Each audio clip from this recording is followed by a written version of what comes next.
Marvin. Yeah, ignore this prick. Cut that out. Action. Marvin. Marvin. I'll tell you what, John. My fingers. Yeah, we teach construction men. Yeah, we're men in construction that work hard.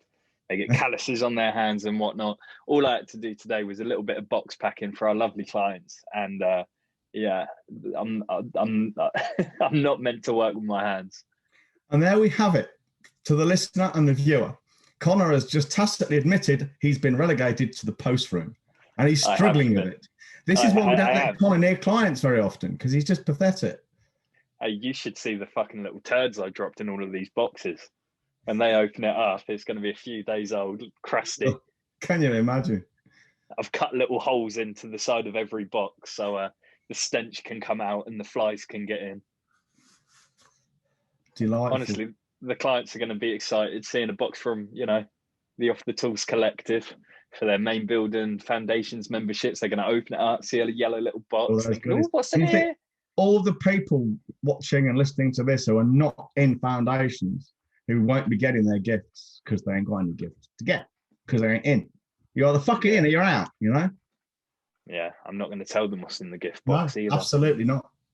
Top secret information. Don't mention it. Don't talk about all the goodies. I won't. But I particularly like your touch, John. I will say. I particularly liked your touch. But like anywho, almost. We shouldn't tease them any longer. We should not tease them any longer. However, if you listen to this and you want to get a box for next time, we are holding an event next week, and I can't fucking believe it's next week. So if you sign up before Monday, you'd actually be able to come to that. Yeah. And they might even, I don't know how many you got, but they might even get a goodie box after the fact. I've got a few. Yeah, they wouldn't get it in the nice packaging, but I've got a few bits and bobs left over looking on the floor. So still, it's their fucking fault. Consequences, Yeah, actions have consequences. So does not taking action too. Yes, it does. Yes. So de facto, that's a choice, isn't it? Absolutely. There was an old Rush song, Free Will. If you choose not to decide, you still have made a choice. Absolutely. Absolutely. And that's why I hate it when people are like, "Oh, I haven't got a choice in this. I'm being coerced. I'm being fucking forced." No, you're choosing to put up with this. Clients made me do it. Yeah, you're not happy with your clients, fire them. You're not happy with your job, quit. Yeah, you don't get to moan and not do anything about it at the same time.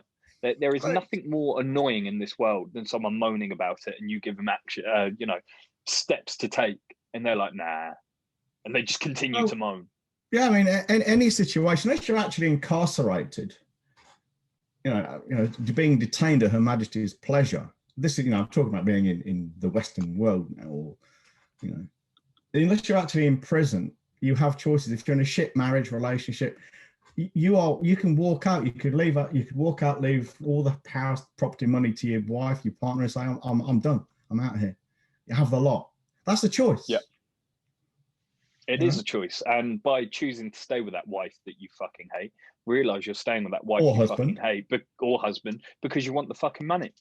Don't give me any bullshit like I can't leave because there's money involved. You can leave. You're choosing to stay. Yeah, and I must admit, anyone who's that fucking enamored with money that they will ruin their lives and stay with someone they don't like just for the money, fucking hell, that's fucked up. That is. No amount of money important, surely. No, surely not. People place far too much weight and value on money, far too much. Well, they do, and they don't. I don't think they consider it properly. They see it as being an almost a finite resource. And I suppose if you're working for a living, as in doing a job as opposed to owning a business, that makes sense because you get so many pounds every month, and that's it. But when you're working for yourself, you have your own business. How much you make is pretty much up to you.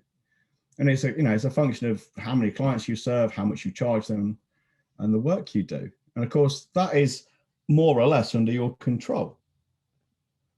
Yeah, far more under your control. People are fucked up now. Yeah, and even then, if you do have a job, there's You should be tucking some away into your fucking 401ks and whatever they're fucking called. Yeah, and if you don't like it, leave. Go and start a business. You say to people, start a business. Oh, I don't want to. All right, fuck, you don't want to. That's a choice. Stop fucking moaning about your job then. Yeah, exactly. And that's the point of it all. Don't moan about something. Yeah, say you haven't got a choice when you clearly do have a choice. You're just being a pussy for woe is me, fucking little moaning little shitbag. Yeah, being a pussy. Thing is, we talk about firm boundaries. You know, it's one of the accelerators in the model, and it's important to have firm boundaries, not just with other people, but with yourself as well. I mean, like rules. And one of the things I've noticed is, especially on LinkedIn, where we spend quite a bit of our time and we're looking for clients and stuff. I mean, that's where most of our clients are. So it's no big fucking secret, you know. Although if we lost our LinkedIn account again, like we did before, it wouldn't really matter too much because we've got other avenues to get business. But what I notice is people majoring in minor things, getting involved in all kinds of discussions. And I'm not just talking about people who are having opinions about things they know nothing about. I mean, people getting involved in discussions and getting the knickers in a twit about things which just don't matter, you know? And rather than say just, you know, that someone will ask a question, I don't know, well, it's about COVID or anything else. Why don't people just say, I don't know? I don't know enough. Yeah. I don't know enough about this topic. Well, or say nothing. I mean, no one makes you fucking post, but if you must reply, if you feel you must reply, why not reply, I don't know. I don't know enough about this topic to have an opinion. That's as valid an answer, and probably more valid than most, because let's face it, most of us know something about a small number of topics and maybe a lot about one or two topics. We don't know vastly more than we do. So the opportunity for us to say, I don't know, and because I don't know, I don't have an opinion on it. The opportunity to say that truthfully is far more frequent than the opportunity for us to add something to any conversation. Yeah. There's a Keeps thought. you out of a fucking bucket load of trouble and all, doesn't it? Absolutely. I mean, the number of people I see arguing on LinkedIn about the most trivial fucking stuff that no one actually gives a shit about, or really should. I mean, a really good case in point is a thread I saw this morning. I've deleted all my social media apps off my phone. I have email, and I might even get rid of that. I just don't fucking bother with it anymore. But this morning, I see if I got any messages on LinkedIn. There was a thread. Some guy was posting about how angry it made him when he saw, you know, the COVID rules and the travel rules. And then he read that there are a bunch of Instagram or influencers, fitness types, going to some convention in Abu Dhabi or something. And he was saying how wrong it was. Then everyone jumps in saying how mad it makes them too. What is the point of that conversation?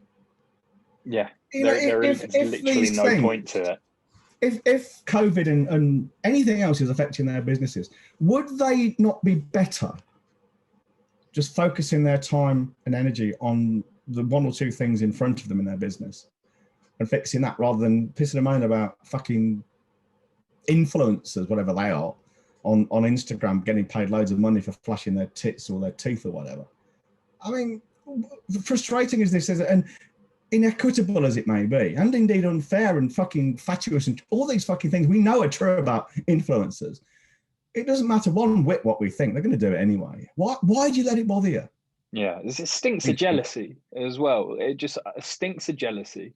And to me, it does stink of jealousy. Yeah. I guarantee you fucking wiggle this in front of that nonce's face. Yeah, I'll pay for you to go to Dubai, all expenses paid, plus I'll put 10 grand in your back pocket, and you get to run your business out there, and it's going to be profitable. It'd snatch your hand off. Yeah. It'd snatch your hand off, and so would 80% of these people complaining about the influencers. Do I agree that they're out there? Probably not. Yeah, should they be out there? Probably not. Do I give a fuck? Absolutely not. Like, they're happy out there. You know, yeah. Well, there's not much more to say. It's not impacting me. No. I'm not going to all of a sudden start fretting over the fucking local Dubai people, am I? Well, you get these people who, I mean, influencers are a good example. I mean, some of them have nervous breakdowns when they lose followers and when their fucking stats go down. I know that some of these people are making, you know, tens of thousands of pounds every time they put a fucking post on Instagram. I wouldn't trade all that money if I had to put it with their low self-esteem and their mental health issues. I really fucking wouldn't. I just wouldn't, you know. They are seriously fucked up. So I don't get why people have to wade in on these things. Why don't they just say, I don't know. No opinion. I say this to my pals because when they end up talking about voting and whatnot, because I don't vote partially because I don't want to participate into a system that I don't agree with. But they always say, "Oh, you should vote anyway. You should vote for what's going to best serve you. You know, a wasted vote is a wasted vote. It's not good. People fought for that." It's like, first and foremost, I always say to them, I'm not going to participate in something I don't agree in. Even by scribbling my ballot, as they always tell me to do, that is participating in their system. And this isn't me being awkward. And then to argue their second point, I always say, and I don't know which party would serve me best because I don't trust any of them. None of them would. They're all fucking wolves with different clobber on. No, yeah. One's a sheep, one's a fucking lamb. They're all dickheads. I don't see how a career politician is such a thing as well. It just baffles me. Yeah, what do we pay them for?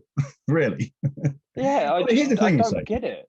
When people say, "Oh, you must vote because people died to get the vote," and then they'll say, "If you don't vote, then you can't complain about the outcome." That's like saying two men confronting a woman in the street and saying, "One of us is going to rape you. Which one do you want to rape you?" And if you don't choose, then you can't complain if you get raped by one you don't like. There's no different. It really isn't. And that's going to upset a lot of people, but fuck you, I don't give a... I will not be complicit in my own fucking rape. And that's what I see politics as being. It's a form of rape. They take tax from me at the point of a gun. They enforce all kinds of arbitrary laws on me, most of which are just fucking decided because a majority of people decided they don't approve of that behavior. Drugs is a really good example of that. Yeah. Well, you know, I didn't sign up for any of that. I don't have to accept it. There's no such thing as the social contract because I didn't fucking sign it. So, no, you know, I do not vote and I will not vote. Do you know what I say, John, when my pals try and push me even further on it? I don't care. I don't care. No, I don't care.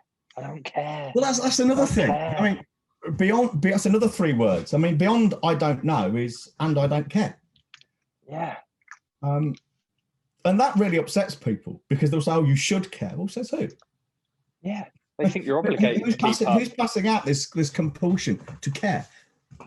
I don't know about these influencers. I don't know really what they do. I don't know anything about their lives, particularly other than what they choose to show us and what's pretty much thrust upon me, because I certainly don't fucking dig into it. I don't know about them. I don't know what they're doing in Dubai. I don't know the ins and outs of their travel arrangements. They may be perfectly safe for all I don't know. And I just don't care. I really do not care. I was going to say that there seems to be this compulsion to keep up with current events in the world. You should be educated. You should. Well, I think that's not a bad idea to be educated because otherwise you have a pretty shitty life for the most part. But people seem to think you should keep up to date with current events, whether or not those events affect you or interest you. So, you know, what's happening in Namibia, maybe, or, you know, the current state of affairs in Sydney, Australia.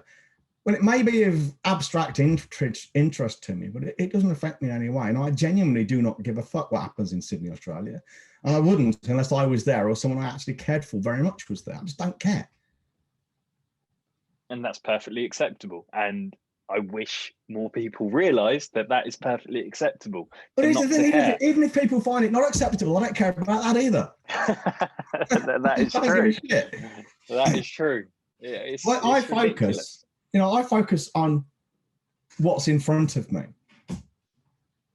Now, people might think, "Oh, that's short-sighted." Well, not at all, because the things let's imagine you're getting worked up about what's going on in Dubai with influencers and things. Not only do you actually not know what's going on, you just don't. But by caring about it, you're wasting time and energy and mental and emotional energy on something that you can't do anything about. And it doesn't matter anyway. You can't change it, and it doesn't actually affect your life. Even if everyone in fucking Abu Dhabi and Dubai and the rest of the UAE suddenly caught a virulent form of COVID and died overnight, it still wouldn't affect you materially. And there's nothing you can do about it. So why do people get aerated over these things? Because they're fucking jealous. Do they care? I'm stuck at my 2 up, 2 down in Hertfordshire. But and here's the these thing, influencers get to go to Dubai. Do you think they do care, or do you think they just say they care because that's what everyone else says? I think some people lead such empty lives that they are genuinely enraged. And I think the other half care just because they're being told they should care. And it's scary, isn't it, really? Well, that's how media works. I don't want to get into the whole fucking mass media mind control bollocks conversations, because we're certainly not those people. But it's true. The media does dictate the thought of millions of people. And if they're going on Good Morning Britain, for example, and Good Morning Britain is saying, oh, this influencer's naughty, they're in Dubai, people are going to go, yeah, that is naughty.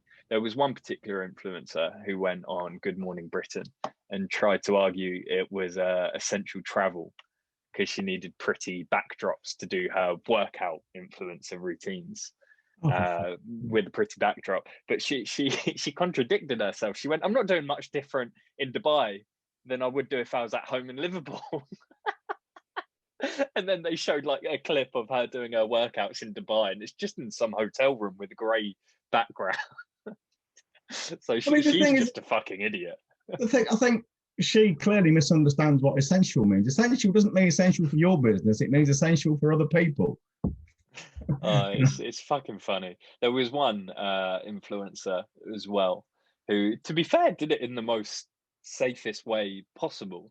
He lives in a house with a group of his friends, and they all got on a private jet, and it was just them on the plane with the pilots. The pilots never come out or anything. They went to Barbados. They stayed in a villa, just them. No one else there. Went back. You know, they probably came into contact with a handful of people. And there's outcry about them as well. Even more outcry because they've contributed to the carbon footprint by getting a private flight. Yeah. Please. So that's really fucking scraping the bottom of the barrel, isn't it? Yeah, even when they try and do it as safe as possible, and arguably do travel in the safest way possible right now, they still got shit, which leads me to believe that it's all jealousy. I mean, I think we can probably all agree that it was stupid, it was selfish, it was certainly probably contrary to the law, certainly contrary to common sense. It was all those things. But why get it upset and involved with it? I mean, because there's nothing you can do about it, apart from anything else is in the past. And even if it was unfair, so what? What are you going to do about it, really? What are you expecting to achieve by having a long fucking thread on LinkedIn? Because all you're doing on LinkedIn when you do things like that is, LinkedIn is supposed to be for business and networking. And engagement is great. But the thing, if you post like that, you are necessarily going to attract people who want to get involved in those kinds of fucking navel-gazing, miserable threads. Well, that ain't the kind of person you really want to do business with. Who's going to drum up business by having those kinds of threads? Who's going to read that kind of thread? Any comment on that kind of thread beyond, for fuck's sake, will you people please grow up? Who's going to read anything like that and think, oh yeah, I did do business with this person. Sounds like she's got red screwed on. He knows what he's doing. Oh, for fuck's sake, man. Grow the fuck up. Yeah, there's probably 3 things most people should care about. When I say should, I don't mean any moral way. I mean, if they want to get the best out of life, the best out of themselves, be the best authentic version of themselves, as people will say, there's probably 3 things they do well to focus on. All right. Cool. First is think about the people they're associating with. And by that, I mean, I don't just mean friends and indeed family. I mean, the kind of people you're getting involved with on LinkedIn in any meaningful way, anything beyond maybe replying to a message or maybe thanking for a comment or liking or something. You know, someone you're actually fucking engaging with anything more than a superficial level. Just pay attention to that. That matters. And so I actually disconnected from someone today. I disconnected as a connection because he was basically posting a load of nonsense about, of all things, chess playing. People who follow chess as take chess seriously are stupid because it's not a transferable skill. Well, the glaring error in that is he seems to think he's in a position to decide for others what they value. Yeah. I'm angry about it. I think he's wrong. And all I do is I don't care. So I disconnect because I'm not interested in him being a client and I've got no interest in anything he's got to say from this moment on. That's it. And I'm only mentioning it now to illustrate the point. There's no fucking point. Yeah. So it matters who you're communicating with, who you are allowing in your life. You know, these people you're close to, what are they? What do these people have you saying and doing and thinking, and how they are you behaving? And is that okay? That was straight from Jim Rohn. You know, he reckons something like that. You become the average of the five people you're closest to. How he got the number 5, I don't know. He probably pulled out of his arse. But the principle is a good one. Now, the people around you will affect you. They will affect how you think, behave. If you're not really careful about this and choose them, and if you're not very careful about this, they will affect you. So if you can't avoid that, and I don't think you can, I think even the best of us will find ourselves being pulled one way or the other by people we associate with for a long period of time and closely. So often the only thing you can do is disconnect, and that includes from family. You know, my mother, I didn't disconnect, well, I have now because she's fucking dead. But I mean, before she died, I didn't disconnect from her, but I didn't have a lot to do with her. And there were certain conversation or areas of conversation I wouldn't have with her. And if she started going down that route, I'd say, Mum, I'm not talking about this. And if you persist, I shall put the phone down. That was it. Well, it was for that very specific reason. Some people you just don't have certain conversations with. And if you don't want, if they won't respect that, you disconnect from them. It's just fucking straightforward. So, firstly, people you're associating with. So, everyone listening to this, look around at the people you're spending your time with. What have they got you thinking? What have they got you doing? What have they got you saying? What have they got you believing? And is that okay? It's a fucking powerful question, isn't it? It is. It definitely is. The second thing, of course, is following on from that, is what are you thinking and saying? Pay attention to that, because we've done this recently, haven't we? In the business, we've gone back to some of our fundamental assumptions and changed our sales and things. Mm-hmm. You know, if you think about the way we live our lives, it's all habitual. We are creatures of habit. The habits are just a kind of reflection of our assumptions, if you think about it. Because we started a pattern of behavior, which became a habit. And that was based on an assumption. Yeah. And then we proved the assumption. So by carrying on the behavior, we're kind of following that assumption through. Good example, it may even be true, but even if it's not, it's certainly a good story. Guy joins a brewery and he can't figure out why the delivery rounds are so fucking random. That they make no real sense. And he did his research and went back in time, and it turns out the original delivery routes were put together by the people who used to look after the horses when the drays were pulled by horses. So they did the heaviest and most distant deliveries early in the week when the horses were still fresh, and the closer, lighter deliveries later in the week when the horses were tired. Well, because that becomes habitual and people don't question this assumption, they just carried on that. So when they got motorized drays, that's what they did. Well, it might not be a true story, but it's not the point. It is a good story. It's illustrative. We are creatures of habit. So what are you thinking and saying? What are you doing without thinking about it, really thinking about it? You're just doing it. You're just thinking that way because that's the way you think. If you go to church, why are you going to church? Do you actually believe, or is it just because you've always been? Right? Why do you go to BNI if you go to BNI? Do you get business on it? Is it worthwhile? Do you check your numbers? Why do you write a daily email? Why do you post on LinkedIn? Because I tell you why, because some people say they feel they have to. Well, why? Yeah. What results are you getting? You know, it's just fucking mind-blowing. People behave like automata.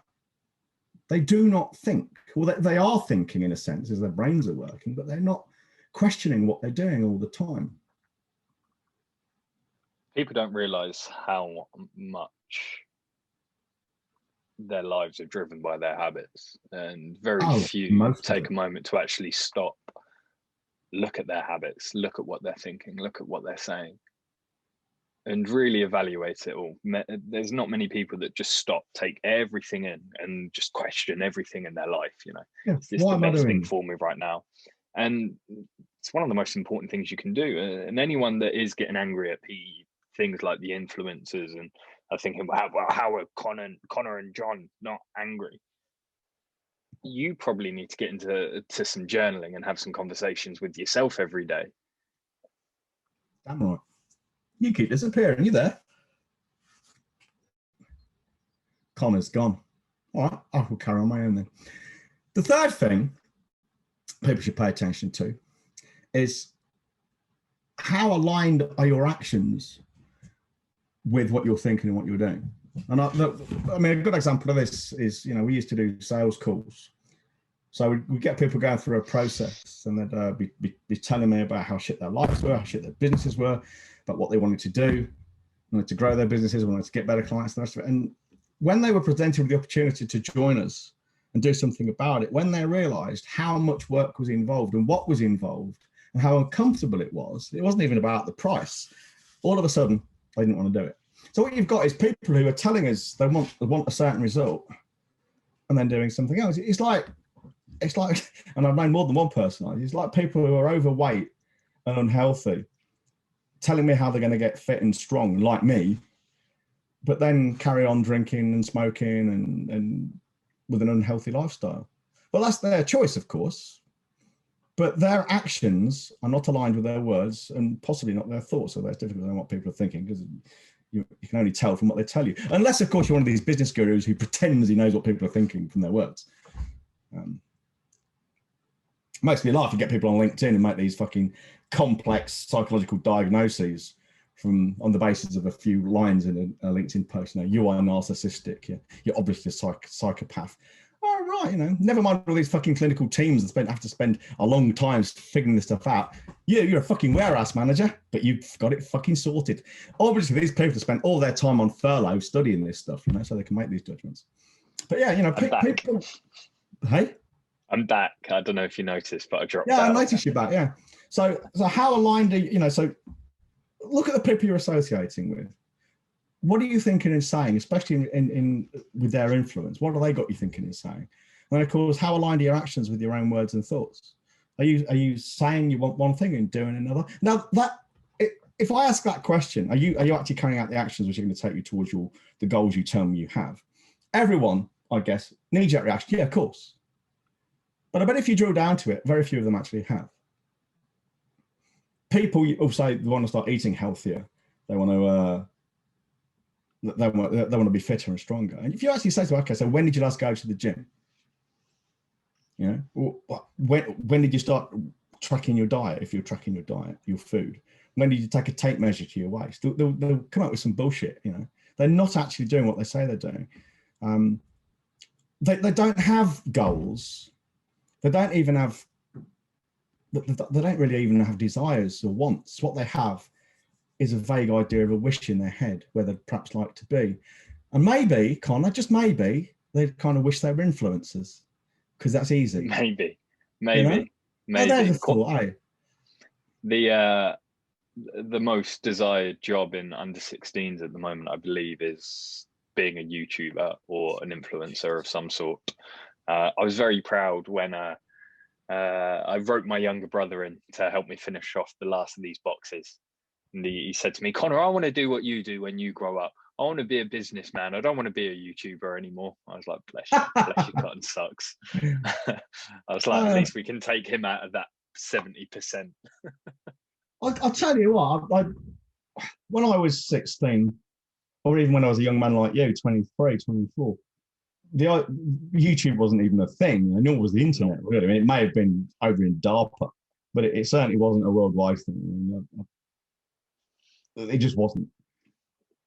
So it's very difficult to put myself in the place of a 16-year-old, even a 20-year-old. But even going back to how I was as a youth, I cannot imagine I would want to be an influencer. I can't imagine many things more trivial, more vacuous, more fatuous than being an influencer. Maybe that's just maturity and wisdom. I was going to say, I think that's maybe, I think that's due to the fact that you have perspective. Because at the moment, I believe suicide rates among children is the highest it's ever been, which is awful. Depression certainly is, but there's questions around the diagnosing of these children, yada yada yada. But everything points towards children currently being more anxious and unhappier and unfulfilled with their lives, and this was even before the pandemic. And I believe that is largely due to the fact that social media and the internet has played a large role in their upbringings. They don't know anything different. Their idols are people who do unboxing on YouTube or review makeup or play video games. These people are championed far more than anyone else to these young people.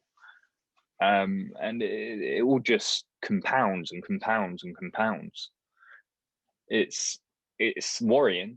I you know what, I think to my mum, she needs to watch the Social Dilemma, because they kind of explain the effects of social media, which almost sounds ridiculous, but how they do it, especially, and how damaging it can be for people, and how it will shape you and your child's thoughts in a far more negative manner. And I encourage anyone with children that you fucking use the iPad as a free babysitter to watch the Social Dilemma and rethink your choices, which is rich. I'm 24. I don't have kids. It's easy for me to say yes, but I work in Facebook. I know there are algorithms, and I know it will fuck your kid up if you let them spend too much time on TikTok and Instagram and YouTube.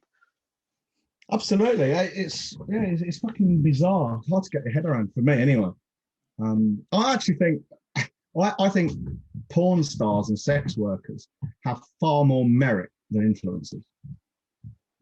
I really do. Because influencers, they're like Paris Hilton. They're famous for being famous almost. And a lot of them get caught up in this idea of they are famous because they've done something special. For most of them, they were in the right place at the right time. Yeah. Some of them are just plain fucking stupid. I mean, there's no two. And again, this isn't jealousy. I wouldn't want to trade my life for that of an influencer. I can't imagine many things worse than being under the spotlight. I just wouldn't want it. You know, it's just it's a fucking damning indictment of the human species to think we could quite possibly be the only intelligent species in the universe, and that's what we can achieve. You know, that's the best we've got to offer. People being made famous for being famous. We're making stupid people famous, and we've got the likes of. I mean, I suspect if you were to put a picture of, say, Kim Kardashian alongside a picture of, say, Richard Feynman, and take it out into the street and say, do you know who these people are? A lot of people would know who Kim Kardashian is, and very few would know who Richard Feynman is. Well, Kim Kardashian's one of the most famous women in the world, so. Yeah. Well, okay, pick some other fucking non-entity, trivial person, vacuous fuckwit. I don't care. But Richard Feynman was like, the man was a genius, physicist. And the thing is, he probably never approached fame, and like these things, there's a strategy to it. And if you want it, it's not the hardest thing in the world to get. I don't think he was ever interested in fame. I mean, he's written a few books. He's dead now. He wrote a few books, which are well worth reading, by the way, for everybody reading. This is his biography and stuff. Well worth reading. But you know, he was a man like many men like him, and women, of course, who were fascinated by and delighted in the study of something in excellence. They whether they were Stoics or not isn't the point, but they did the Stoic thing of focusing on what was in front of them and doing it to the best of their ability, day after day after day after day, until they became fucking superb at it. Now, unlike mathematics, physics is actually something you do kind of get good at. Mathematics prodigies tend to be born, they peak early. People tend to be born with a facility for that. but physics is something to do with a long, hard slog. It's fascinating stuff, but oh God. And just to wrap, if one of my kids said they wanted to be an influencer, I would cringe. As it is, I mean, my daughter's, Holly works with us, my other daughter wants to be a doctor, and Alfie wants to be some kind of writer. He's doing English literature. But fucking hell. Anyway, what?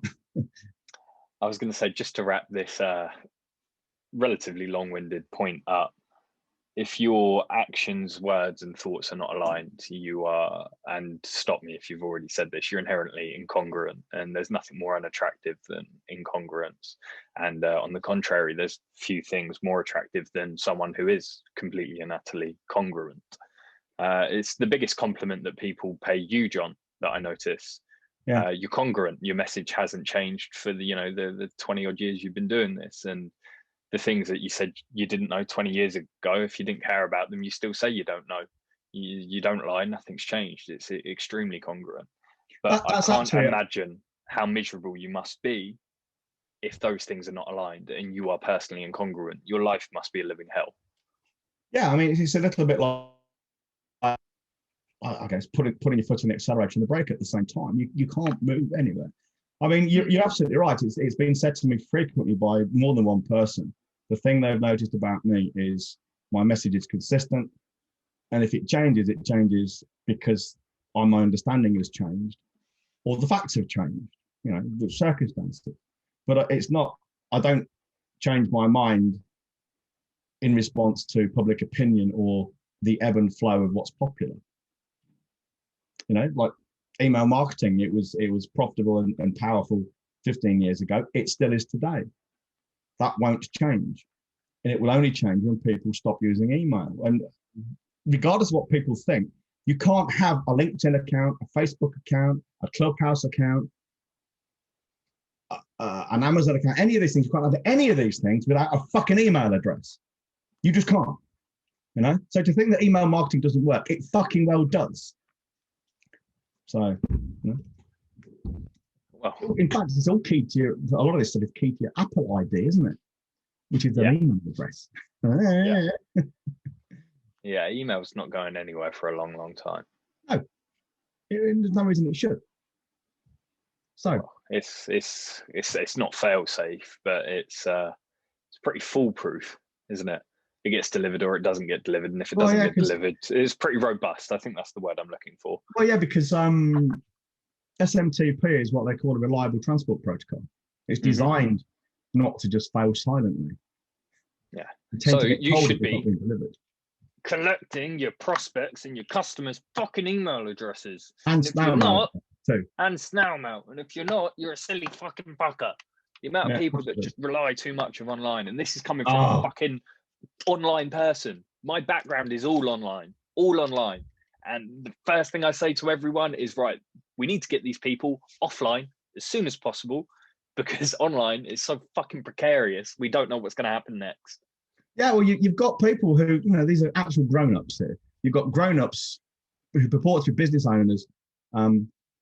They're basing their entire business on the goodwill of faceless mega corporations like LinkedIn, Facebook, things where you can't even get to talk to a person, and they piss and moan by that. They would post. There was a lady who posted recently on LinkedIn, and her business is LinkedIn trainer, and she lost her account and she got it back again. But if that doesn't act as a fucking wake-up call for her, it's like having a lemonade stand in your next door neighbour's garage and complaining and pissing and moaning when they shut the garage and go to bed and you can't trade anymore. Or they just tell you can't sell lemonade at my garage anymore. It's fucking retarded. Now this is actually leading up to my 1 minute hate, I suppose. Are we ready for this? Because you've got to go at 5, haven't you? Yes, I've got the timer ready in front of me, so let's get it done. 3, 2, 1, up the bum and go. On that fucking topic, people who confuse and conflate tactics with strategy. Strategies work. Strategy is the long term. Tactics, not always. They don't always work. They often fail. Now, LinkedIn trainer, LinkedIn posting, LinkedIn whatever is not a fucking strategy. It's a tactical implementation of a strategy. The strategy would be something like attracting clients or follow-up, possibly using messaging. They are the strategies, but you can achieve the same thing with email, with paper mail, with fucking carrier pigeon. Those would be also tactics. The strategy is follow-up, but people don't fucking understand this because they're stupid. And I hate them with a passion, because what they're doing is they are perpetuating the myth that LinkedIn or something else is a business. It is a strategy. It fucking well isn't. And when you get some fucking LinkedIn trainer loses their fucking account and comes back and still starts selling the fucking same retarded stuff, it's enough to make me fucking scream, because it's fucked up. It's retarded. Dan. Focus on strategy, not tactics. Tactics are useful, but strategy is what will win the battle, win the war. Tactics win battles, strategies win wars. Well said. And on that note, let's wrap it up. Okay. If you want to join us on our event next week, exclusively. You do. Yeah, you really fucking do.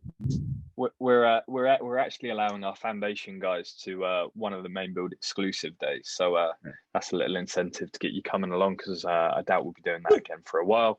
I'll also endeavour to get you a little box out, but I'm not going to try too hard. I'm not sure I've got that many shits in me. all you have to do, if you do want to join us for our 4-day, it'll be 2 days for you guys in foundations, is email holly@growyourbusinessfast. And as the subject line, just put "I'm in" or "info," even if you're going to need to see a little sales piece before you do so. John, wrap it up. Right. So this has been OTT episode 15, where we have been John. Right. If you want to make more money with less work, less hassle, with fewer headaches by attracting better clients, selling at higher fees, and having it all happen with a pipeline, turgid pipeline filled with goodies, all happening behind the scenes and on autopilot, what you need to do is go to ottcollective.co.uk and join us in the Facebook group, or email holly@growyourbusinessfast.co, and she'll take care of you. Ta-da for now. Ta-da for now. Bye. Oh, you forgot. Stay safe, stay aside, wash your hands. Do not confuse and conflate tactics and strategy, and do not shit on your fingers. See you later. Ta-da.